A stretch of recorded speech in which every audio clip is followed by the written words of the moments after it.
মাথা নত করেননি, নিজে কোনোদিন স্বীকার করেননি, ছোট হয়নি। একটাই কথা বলেছিল, আমি না এই কথা বলেছি বলছি বলে যাব, যাতে তুমি নিজের চাচা আমার শত্রু হয়ে আমি পরোয়া করি না। আমি দ্বীনে মুহাম্মাদি কায়েম করব, আমি বিশ্বের বুকে শান্তি ফিরিয়ে আনবো, আমি বিশ্বের মানুষের কল্যাণের জন্য আল্লাহর কাছে চেয়েছি। অতএব আমার আল্লাহর হুকুম হয়েছে, আমি আমার দ্বীনকে প্রচার করব, কেউ রুখতে পারবে না।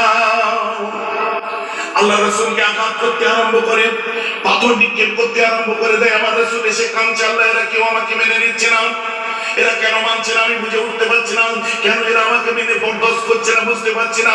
আমার আল্লাহ ওই সময় বলেন, মুহাম্মদ সাল্লাল্লাহু আলাইহি ওয়াসাল্লাম, তুমি দুঃখ করো না।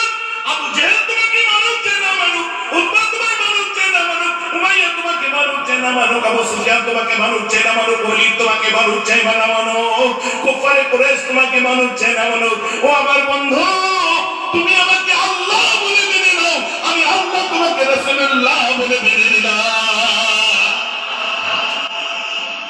হ্যাঁ মুহাম্মদ, তুমি আমাকে রব বলো, আমি আল্লাহ তোমাকে মুস্তাফা